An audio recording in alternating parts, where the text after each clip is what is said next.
What's up, y'all? My name is Evan List here. Welcome to this week's video.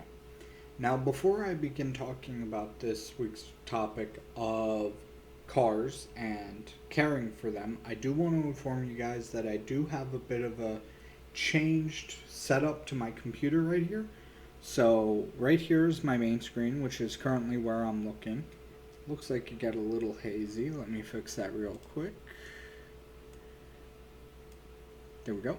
Don't know if it was hazy or just what. Okay, so my main screen is over here, and this is where I'm going to look because this is where it shows my screen for the video. I want to make sure it's got good graphics, good quality. You guys can hear me. I want to make sure it's good for you.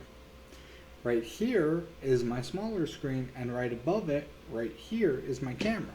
So you're going to see me look over here because that's where I have my main camera set up, or my main application set up for my camera. And I will try to focus on the camera. I may not do good, it's my first time trying it like this, so we'll see what happens. Alright, so this week's topic is cars and how to take care of them. One of the first things, and I'm not entirely sure where this came from. I know that there was a Ben 10 episode where it was said, but I heard when I was younger, I believe, that a car is like a woman. If you take care of her, she's going to take care of you. And I'm not talking some of this like Ben 10 psychobabble bullcrap. I'm talking, you need to give it some love. You need to give it some nurture. You need to show it that you know how to listen to her when she's talking to you, and not just, I'm a guy, I know everything. Alright, so, that being said, first thing I'm going to talk to you guys about is listening to your car. A lot of people have a tendency to not really listen to their cars. When they're driving, they put music on, and it's a lot louder than it should be. I listen to music too. I also have it louder than it should be, but I don't always start out with music. I actually take the time when I first get a vehicle to listen to the engine. I don't put music on, I drive it for a bit, I listen to the engine so I can qualify what sounds it makes when it's doing what. And that tells me everything I need to know about my cars and what their limits are.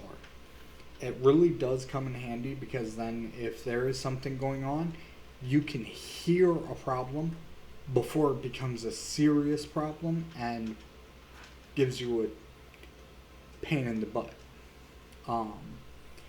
So first off, definitely take the time to make sure you know how to listen to your car.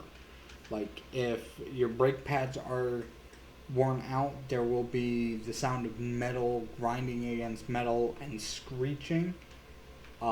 That's usually an indication you need to check on those brake pads. When you're driving, if you've hit a nail, you can and your tire goes flat, you can feel, but you can also hear if you have the window open, that like flat. So that'll be able to tell. You can hear an engine when it's revving because it's trying to get up to a speed and it can't get to that power. A lot of things in a car are based on sound. You can hear a lot of problems with sound before it's even become a big problem. That being said, I'm going to show you guys items that I use with my car to take care of it and inform you of ways to take care of it. So first off, when you're driving, make sure that you're not crunched up against the steering wheel. You want to be relaxed, but you don't want to be so far back that you're like trying to grab and the steering wheel's up here. The way to do it is you want your leg, I know you can't see my legs because they're under the table. You want your leg, you want to be sitting straight but relaxed in your seat. You want to have your hands on the steering wheel, 10-2, 9-3, whichever you want to do. When you get in to put yourself at a comfortable level, you want to push down on the brake, fully depress fully push down the brake pedal and have your leg at a 45-degree angle. Now, this is a 90, a 45 would literally be like that, where you've got that slight curve. Alright, so definitely make sure that you guys do have that. That will tell you where you're at a comfortable spot to reach the brake pedal and firmly push down on it if you have to, where you'll be comfortable in case of an accident. Alright, so. Oh, I got hazy there again. I don't know why it keeps doing that. Anyway, now I know that in case of an accident, and this isn't really taking care of a car, but this is taking care of yourself. If you are going to be involved in an accident, the very first reaction that you have is to tense up. Like, I'm going to be in an accident. There's nothing I can do. I'm going to hit. This is actually a bad idea for a lot of people, and a lot of people don't even realize, because you're going to get hurt. This is just how it happens. Okay.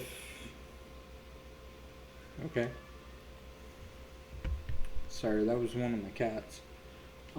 If you're going to be in an accident, if you've seen the movie R.I.P.D. with Ryan Reynolds, he literally says, relax body. This is something you should do when you're going to be in a car accident, because you're going to escape, I won't say unscathed, but less injured. I know everybody's heard of drunk drivers. If you've heard, a lot of the times, it's the drunk drivers that walk away without anything, because the alcohol lowers their judgment, lowers their inhibitions, lowers their reaction time. So, if they're nice and calm and they walk away, they got maybe a cut over the forehead, maybe a bruised ankle, busted rib or two, and the kid they hit's going, oh God, and they're in the hospital. So, I know it is just automatic reaction, so it does take time to learn and experience, but learn to relax your body, and you will not indefinitely escape injury, but you will suffer less extreme injury and have a higher chance of survivability. Alright, that being said, let's get into taking care of a car. I had an incident a couple weeks ago where it was so cold where I live that I drove my wife to work. We were waiting for people to show up at work. People showed up at work. I went to turn the car back on, and it was trying to catch, but it couldn't catch. It couldn't turn over. It was like that. It's like, okay, that's not good. The battery's not catching. So luckily, a couple of coworkers were like, oh, your car's having trouble? And one of them had a couple of jumper cables. So we hooked it up to a car, tried jumping it. And at one point I'm sitting there going, I know the battery's dead. Is there a way to get it to go? And I'm reading through the manual, and I happened to look up, and it was smoking through the jumper cables. So I quickly got out. I got the jumper cables unplugged, and the coworker that was using her car to try and jumpstart mine said she'd noticed it. Yeah, that told me the battery was dead. There was no starting it, because jumper cables are supposed to either help start it or just not start it. They don't smoke very often, so that was a definitely warning hazard. So my coworker, she went in, talked to our boss. Our boss said sure. She drove me and my son over to an auto parts store. I bought a new battery, I took it back, and I didn't have my toolkit. It was actually at home when I thought it was in the car. So I got a friend to come pick me and my son up, take us back to my place. Hush up.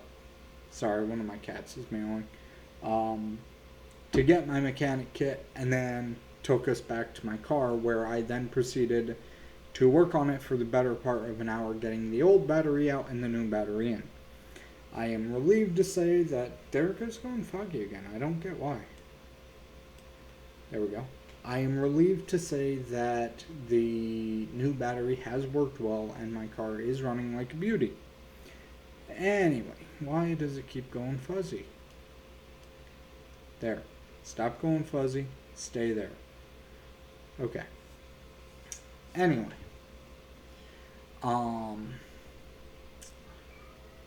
So definitely learning how to check oil, what type of oil you need, your tire pressure, learning to read tire pressure, learning to read what type of tires you need, what type of battery you need, what type of windshield wipers, what type of headlights, tail lights if you got to replace them, all that jazz. These are the basic fundamentals of knowing how to take care of a car. So let's start with the most obvious, cleaning the windshields. The windshield, the back windshield, the windows, even the mirrors. Surprisingly enough, everybody goes to and they're like, oh yeah, I'm going to do a car wash or I'm going to go get gas, I'm use a squeegee. That is a good idea. It's not 100% effective because then you gotta lift your wiper and put it down. And I actually use, and I always have a roll of paper towels in my car. I always do. It is very useful for if you're going out and you're going on a long distance trip and you're like, oh, I'm gonna get a drink from McDonald's and it's got that ice. Use a little, you don't have a coaster for your car, use a paper towel, put it in, drink in, you're good. I know I talk with my hands a lot, I apologize. Cleaning the windshields also comes in handy as long as you're careful, because paper towels tend to be rough, and there are some microfiber cloths that you can use for windshields. I actually have, this is for my glasses, it's a lens cloth. They do make these, a soft type of cloth like this for cars. I just don't know where my two are, so using them with your car, especially when you're cleaning the windshield, definitely comes in handy. I picked this bottle up at Walmart, and it's been a godsend. I've had this bottle since I had my 2010 Mazda, and I actually lost that car. My wife was involved in a automobile accident and it totaled the car in July of 2021. She was not at fault, but they claimed she was at fault and gave her a warning. But I've had this since I had my Mazda. This thing is a godsend. And this is the same bottle since before my Mazda, like when I first got my Mazda back in 2018, 2019 I think it was. I had this bottle, I bought this bottle, I've still had it, and I'm now on my 2017 Nissan Rogue, and I've used it on my Rogue a number of times. And it is called Stoner Invisible Glass Cleaner.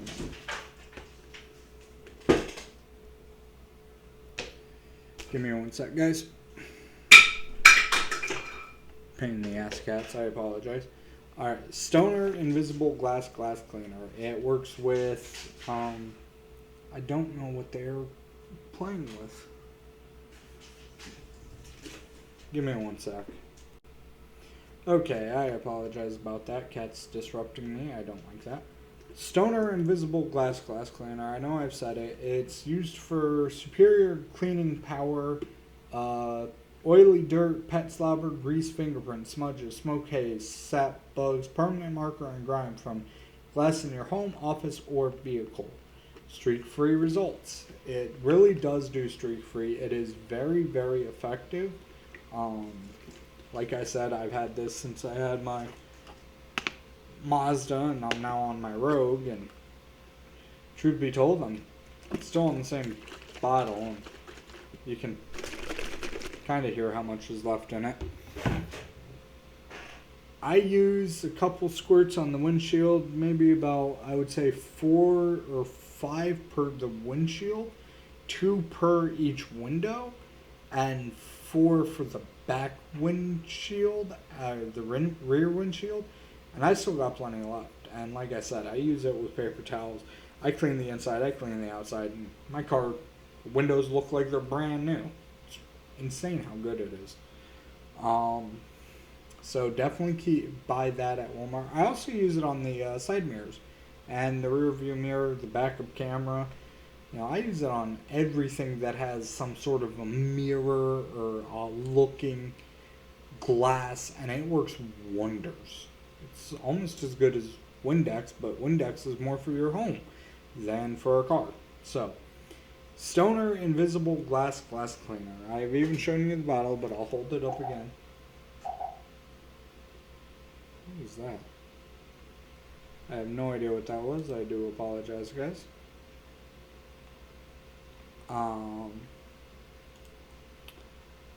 Yeah. Don't know what that was. So, that is what it was, and it is a very good product. I'm not being sponsored by Stoner to reveal it. I just prefer to show you guys what I use. It works wonders, like I said. So, I would definitely say try it out. If you don't like it, cool. At least you tried it out. Maybe a friend of yours likes it. But I would definitely say try it, especially for if it gets too cold where you don't want to use that your windshield wiper fluid or a squeegee and risk breaking your window. All right. So next item is cleaning your headlight casing, brake light casing, fog light casing if you have it, turn signal areas, stuff like that. I know it's going to sound funny, but WD-40, I know it's all about multi-use product for things like wheels and engines and hedge trimmers and hinges, nuts and bolts and tools. I'm making them all new and fancy and getting them looking good and strong and making sure they work, but WD-40, a can of this used on your headlight, brake light, fog light is a lot more effective than anything I found. And the reason I say that is the headlight, especially the headlight casing, gets all that dirt from when you're driving the cars in front of you, or all that dirt from daily driving. It's all coming up, hitting your headlights and mucking them up and making them look atrocious and kind of blinding out your driving view, dimming out that view for your headlights, especially at night. Use a paper towel, clean, beautiful. Again, WD-40, they're not sponsoring me to do this. Anything I show you guys in these videos, I'm not being sponsored by. So it's just my personal preference. So try it. If you don't like it, cool. At least you tried it. If you do like it, fantastic. You can hold on to it. If you don't like it, but you felt, hey, I got a friend that, he might like this idea, do it. There is something on the inside of the headlight casing. That's what we call housing, not the casing, the housing. That's what we call where the headlight rests on the car. That it does get dirty and like bugs can get in there, and you do have to either clean it out or replace it. I have not found a way to do that. I'm still kind of learning my way around getting those out. Usually if I wanted to, I would get a friend of mine who's a mechanic, he would replace them, so I'm hoping that I can learn to do it, because the less I gotta take my car to the mechanic, the better. Alright. Oil. This is very, very, very important. Oil, what size tire you need, what size windshield wipers you need, headlight, brake light, all that stuff is something you should have on your phone. I have a notepad on my phone that tells me all the information I need for my car. The size of the 3 wiper blades, the two front, the main one, the secondary, and the rear one. Um, it tells me the size of my tire. It tells me what oil size or what oil type I need. Because if you take the wrong oil and put it in your car, you're going to mess up your car. Speaking of oil, I'll come back to that in a minute. But I do have on my phone a notepad that has all that relevant information that I need to know. Another thing, especially for you guys that are drivers, guys, if you do delivery driving for any reason, if you Uber, if you DoorDash, if you Grubhub, Uber Eats. I used to work at a company, a localized company where I used to live that was like Uber Eats and Grubhub and DoorDash. And I actually like that gig. I wish it was actually out here where I'm at, but it's not. So you get this small notebook, and in it, you want to write down the date when you pick the car up. So say you get into a 2021 Ford F-150. We'll go with a 50 because I love trucks. You get it on the 23rd of February. So you put 2/23/2022 picked up Ford F-150. When you go to get gas, you put the date, you put mileage. Like, okay, I'm at 93,513 miles. So you put, 227, 93,517, something like that. Then you want to put your trip A meter, the cost of gas, how much gas you put in, like how many gallons you put in, and the total amount that you put in for gas. And then if you fill it, reset the trip A meter. It lets you know how much you've gone in on this one tank of gas. That's actually good for learning your gas mileage. It's very good for knowing all that information on cars, because every car has a different gas mileage in the city and every car has a different gas mileage on the highway. You want to make sure that you're getting an optimal setting between the two.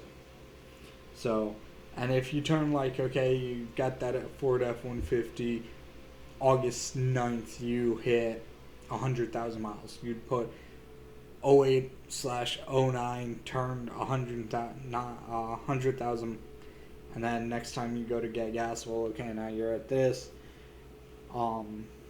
Definitely have one of those in your car. I keep mine in my glove box, and every time that I go to fill out gas, if I fill the tank, I reset my trip meter. If I don't fill the tank, I don't reset my trip meter. So it's definitely something to look into having. Just a notebook with a small pen.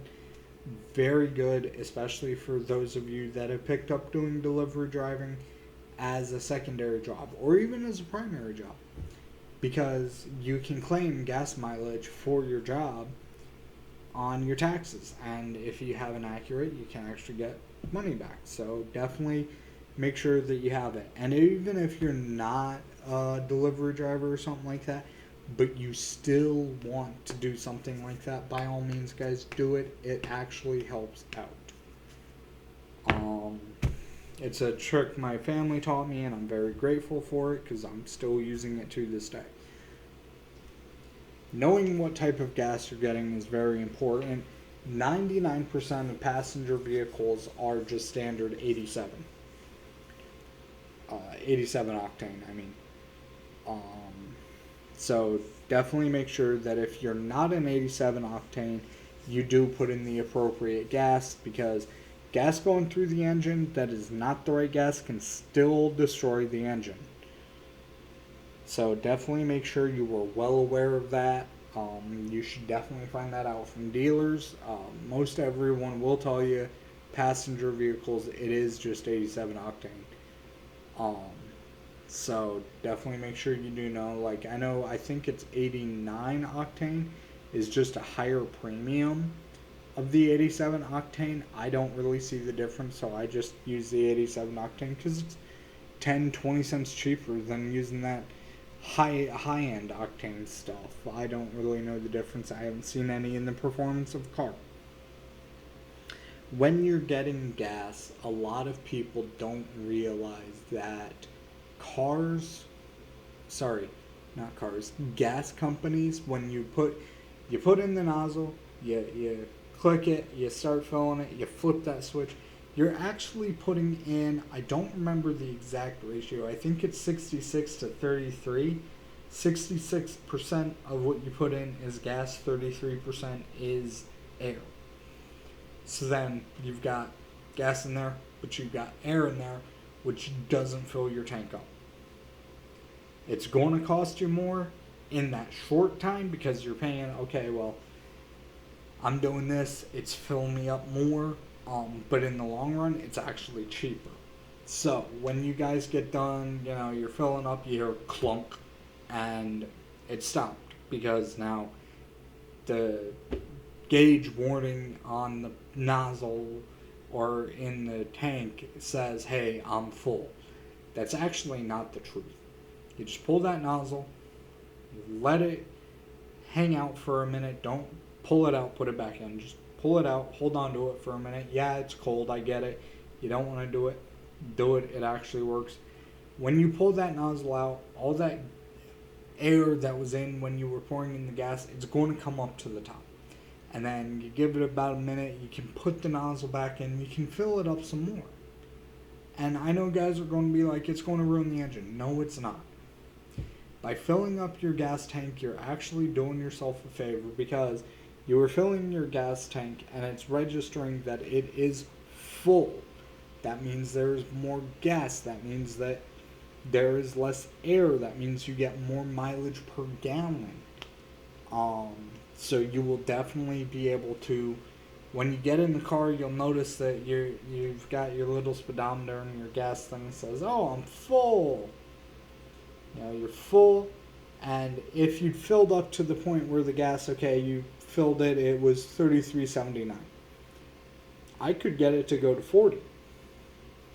33.79, and you're like, okay, you go to work, you live about 20 minutes from work, you live about 20 minutes, but you had to make an extra 5 minutes to get to that gas station. 25 minutes to get there, and then 20 minutes home, and you've already dropped below the full on your little speedometer gas meter. If you fill the gas going to, the next increment of 5 if you can, if not the next increment of 250, as close as you can. Sometimes I go a cent or two over. My wife does it, my mom does it, we all do it. But if you fill it up and you let that air out and then fill up more, you do that whole run and you're going to be sitting there like at full even when you get home. Because your tank is now reading that it's actually full and not just that the sensor indicated it's full. So you definitely want to make sure that you do take that nozzle out, let the air come out, put in some more gas. It's going to cost you more per each trip. But you're actually saving money because you don't have to fill more trips. So if you'd gone to where it just said it was full, but you hadn't filled up over that, or you hadn't given more gas than it could have had, you fill up at halfway. Okay, well, here I've done about half in a week. When you go and fill up your tank and it's over that half-mile mark or that full marker and it actually is full, you're going about 2 weeks before you hit that half. And then so, it's a little bit, but it's actually a lot of difference in a long-run type of scheme. All right, next up, knowing your oil. I know this is a longer video because this is such a long topic and there are so many things you have to know about taking care of cars. Knowing what type of oil. A lot of the cars that you have today, the oil cap will actually tell you what type of oil you need, but you don't want to. Okay, I got to put oil in my car. I'm gonna go stop at the store. I'm gonna pick up. You get in, you're like, I don't know what oil I need. So you walk all the way back out to your car. You get in, you pop the hood. You look, oh, that's what I need. Close it, lock it, go back in, pick it up, come all the way out. Put it on your notepad on your phone, or memorize it. And then you go in, you get that oil, and hey, you fill it. Usually, for my car, I've had it since July. I haven't had to give it oil, strangely enough. I've checked it. I checked it last week. The oil dipstick said it still had plenty of oil. So I'm thinking it was literally just topped off. Like somebody's like, okay, we're going to measure this thing. Like we're going to do the oil change. We're going to fill that oil tank to the very premium. And then, he'll have to. Anyway, so that was done. I definitely got to keep an eye on it. It should be getting low soon. But knowing what oil to put in your car saves you a lot of trouble, because if you put in the wrong oil, your car going to die. Definitely make sure you check the oil. I had a friend of mine, her car's been giving her problems, and one thing she jokingly says is, my car is not like a woman, it is like a temperamental child. And I'm like, well, okay, what do you mean by that? And she's like, well, this thing, it's always got a problem wrong with it. Like, okay, we'd be stopped at she'd be stopped at a red light. It turned green. She'd put her foot to the pedal, and she wouldn't get up to a speed. It would literally gradually climb, and it would just seem like it would only gradually climb. There was one day we were trying to go, she was trying to go home, 40. The minimum you had to do was 40. By the time she hit 40, she had to stop for another light. And it's like, there is something wrong. Okay, so one day I checked her oil, no oil. And I'm like, well, this is a problem. And she's like, my old car, I never had to do that. Like, no, okay, you definitely need to know oil, how to check it, how much to put in when it's empty, and very, very important, optimally, you want to have a complete oil change every 3,000 miles. So definitely make sure that you do that too. So definitely make sure that how to check the oil with the dipstick. Yes, it's called a dipstick. What type of oil you need, how to fill it. Very important. It helps save your car from a lot of problems. If you put in the wrong oil, you're going to destroy your engine. You don't want to do that, because replacing an engine is not cheap. There are additives that you can add to gas. I know I'm jumping back to gas, so you might want to look into those, see what you think. I actually got to talk to my mom at some point and see what she'd recommend if I ever get the chance to. I'll definitely see about that. Replacing the battery. Knowing what type of battery you need is definitely advised. Because if your battery dies, you need to know how to replace it. That way you don't have to call your insurance company and, oh, look, they don't cover replacing, getting an old battery out of your car, so you now got to pay out of pocket. So knowing I apologize. What size of, what type of battery you need, what size screwdriver or whatever you need, so that you can replace it. Definitely well worth it. Knowing how to get those connecting wires up off the old one, so you can get the old one out, get the old one in, making sure it's set in the right way, and then you can put it in. It's all very important. It is definitely important to know how to replace the battery too. So definitely make sure you do know that, and that is why I'm bringing up my last piece, which is actually a Hyper Tough 113 piece 1/4 and 3/8 inch mechanics tool set. It comes with so many things that help me to take care of my car, allow me to replace my car, replace things on my car that I do need. So it is definitely worth having that. Like I said, it was in my apartment, didn't help me when my battery died, so now it sits in the trunk of my car. So definitely make sure you go out, and if you don't want to get this one, you want to get a simpler one, go for it. But this is what I got. This actually works out well for me. I've used it a few times on my engine, on my car, helps take care of my car, helps clean things up, whatever I need to get things done. It also works really well around the my apartment too. So if I've got any issues that my giant freaking Russian doll toolbox kit can't fix, that thing has something that I can use to fix it anyway. So definitely make sure you grab something like this and keep it in your car at all times. The tires. Checking the tires for tread, for metal, and for air.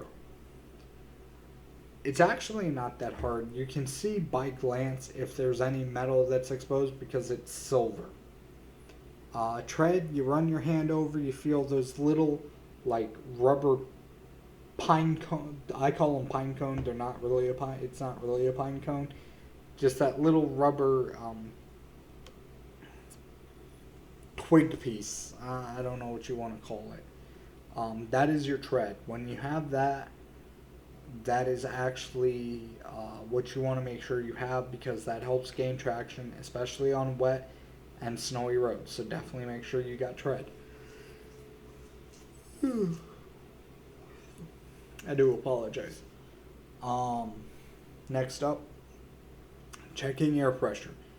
You can, if you've got one of the gauges, you can literally unscrew the thing, go, psh, okay, it's supposed to be out, well, it's good. Close it back up. Another way to do it, if you're just in a rush, you want to make sure you got enough pressure so you don't have to refill, is take the palm of your hand, right here is called the palm, just press. If there's any give, you don't have the optimum pressure in that tire, but if there's just like, you push and there's just that itty bit of give, like you may not even feel it, you're good. Definitely knowing what you should be at an optimal setting for refilling air pressure in your tire is definitely worth knowing. On top of that, replacing the tire. Every car comes with a spare. The one thing you have to be aware of is not a lot of cars come with an actual spare replacement tire. It is a secondary tire for getting you to get a new tire. So it is not optimal to drive on. It is smaller. It looks smaller. You know, so you definitely, if you do have to replace the tire, don't dilly-dally like, okay, well, I got to go to the courthouse or I got to go to the bank, then I'll go get the tire. That's not what that spare tire is designed for. It is literally designed for you to go, hey, I've got to go get this new tire. I'll do the rest of this soon. So you go get that new tire. Every car comes with a jack and a jack handle. A jack handle is actually designed not only to raise or lower the jack, but it's also designed to the lug nuts specific to the wheels of the car. So you definitely have a tool in your car to help get those wheels off, but they ain't easy to take off half the time. So you do really want to be careful about taking those lug nuts off. And don't lose them because they are a safety thing. If you even have one lug nut off, you know, you destabilize the stability of that tire. So definitely make sure you guys don't lose them when you're replacing the tire. What else do we have? Tires. I think that was everything I could think of. Again, I'm not a certified mechanic. I don't know everything about engines, but I know some stuff. Oh, windshield wipers. How to tell when it's time to replace a windshield wiper is actually kind of hard and kind of easy. The harder way is you won't know unless it rains and your wiper leaves a streak or leaves you blind when you're driving. Then you know it's time to replace it. An easy way is to tell um, how frayed the actual wiper of the blade itself is. If the blade is like, it's showing cracks or just showing like little holes in it, or it gives like you go to push it a little and it bends halfway, it's time to replace it. I don't know if for every car there is an optimal setting at when you should replace it. I think they say it's based on season. I don't recall exactly. So that is something to ask a mechanic friend of yours, or even to ask a guy that works at an auto parts store. Okay, so definitely replacing the wiper blades. Knowing how to check like your brake fluid, your windshield wiper fluid, your antifreeze, your coolant, stuff like that. Definitely look at your engine. You get a chance. It's a nice, pleasant day where you can actually stand to be outside for longer than 5 minutes. Open your engine. Learn where each thing is. Learn how to check how full it is. Because there's nothing that sucks worse than being on the road for a cross-country drive and one of those things dies. Oh, another thing. Bluetooth. A lot of today's cars also come in with backup cameras, but they also come equipped with Bluetooth capability. Definitely connect your phone to Bluetooth. There are a few reasons for this. One, it is illegal to hold your phone like this. People say you shouldn't drive and talk on the phone, but that is not strictly illegal if you have Bluetooth, because you have both hands on the wheels. But definitely have connect your phone to Bluetooth. That way, I do apologize. I'm tired, so I'm going to end this soon. Definitely make sure you connect Bluetooth, because say there's stuff on the radio you just don't want to listen to. You can't find a station you want to listen to. Hey, I got Spotify. Hey, I got Pandora. Hey, I got YouTube. Hey, I got music saved on my phone. I got so many apps that are on my phone that I can just click, hook it up to Bluetooth, listen to whatever. Or even SiriusXM. A lot of cars are coming with SiriusXM if you want to pay them. Because then they got like so many. They got over 200 channels, and you might find one you like that's always playing music you like. But the reason I say connect to Bluetooth is for the phone calls. You get a phone call like, hey, I'm on the road, I'll call you back if you can. If not, hey, what's up? Okay, yeah. And it helps if you're doing a delivery job and you're delivering food and you're just like, I don't feel like listening to music, I want to call someone. So you call someone, you're talking to them while you're driving. My mom and I used to do that, and there was one night she had a problem. She's like, hey, I'm having a problem with the car, can you come grab me? And I was like, yeah.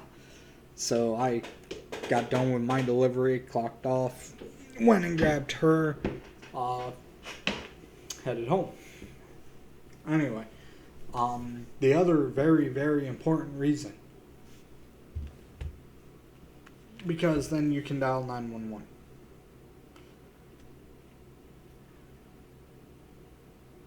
Excuse me. Dialing 911 is very important, because there have been times that I'm like, okay, I'm not sure if this guy is drunk or what. There have been times that I've called 911 because someone was driving so erratically that they were going to cause an accident. I was on the way to work. This is before COVID hit. My wife and I, we were on the way to work. We were going down the highway. We're in the left lane. We're doing 70 and a 65 in the left lane. We're coming up on our exit. We've got maybe about half a mile to our exit. Some guy comes barreling up in some sort of a fancy, tuned up four-door sedan, like you see in the Fast and Furious movies.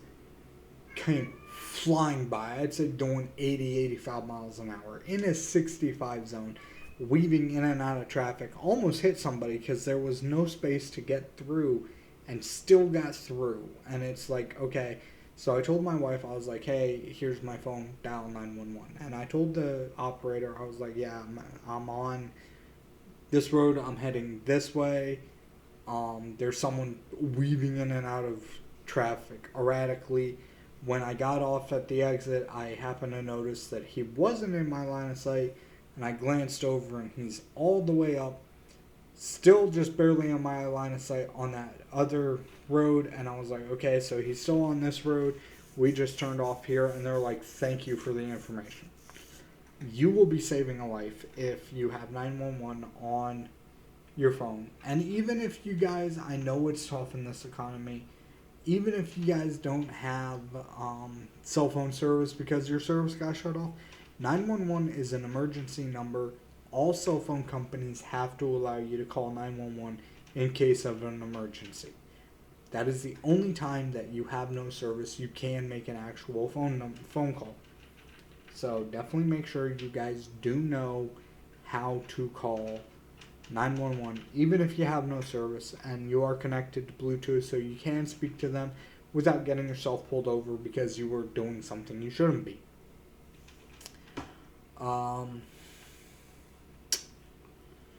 Bluetooth, rear view cameras. Make sure you clean these at least once a week. They help you see how far back you are to hit something. They tell you how far back you can go in a parking spot. They tell you when it's safe to back up. They tell you when people's there. So definitely make sure there's no smudges, fingerprints, anything like that on those rear view cameras, because they will help you to be safe while you are driving. I would say the 10 and 2, but let's be honest, not a lot of people do 10 and 2. 10 and 2, you're like this. A lot of people do 9 and 3. Some people do 8 and 4. Some people drive one-handed. Some people actually have mastered it where they can turn a 90 degree with one hand. So, I won't tell you guys how to have your hand on the wheel, because in the end it's up to you, whatever's comfortable to you, as long as you're still being safe. But definitely make sure you should also get a sun visor. I have an ice scraper with a brush in the car for snow and ice. I have a sun visor for heat. If you know you're going out, especially in the summer, go out in the morning before it gets too hot, crack your window. You gotta crack it just enough so that there's air to get through, so your car's not feeling like you're stepping into the fiery pits of hell. Sorry, I don't know if I can say hell on YouTube. The fiery pits of purgatory when you get in your car. It actually does help cool it down. The sun visor will help with if you don't have some sort of a cloth steering wheel cover. That way that your steering wheel is not so hot that your skin melts to it. So, I also have a squeegee with a rubber on the other side, like they do at stores. I grabbed it with my Mazda before I learned about it. Stoner Invisible Glass Cleaner, and it's been a godsend. If I need it, I can just spray some of these glass cleaner and then but I use it just in case I need to for any reason.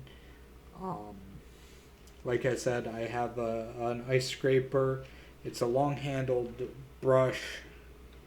It's got bristles on one side for cleaning snow off. It's got ice scraper on the other side for getting that ice off. My car also has a remote start, which I actually didn't know till this winter. So I would definitely say, if you can, invest in the remote start because it definitely helps, especially in winters. Like it's so cold, you're like, oh my god, I'm going to freeze before I get out to my car. I want to be able to get into someplace warm. Definitely see about having that remote start. If not, well, bundle up. Trying to think what else. A lot of cars today now come with warnings, like okay, tire pressure is low, gas is almost empty, your oil is empty. They come with all sorts of warnings, so definitely make sure you pay attention. If you got to go out to your car next day, time you have 2 3 hours, go out to your car, grab your manual, come in, sit down, read and memorize what those warning symbols are, so that you can understand what your car is telling you it needs to be fixed. Anyway, that's all I can think of for tonight. I know one of my cats has been driving you guys up the wall because he's driving me up the wall. Next week's topic, I'm thinking, is going to be music. I might do it in a couple days. I actually have a lot of time off. But hey, my name is Evan Listier. Y'all have a good night.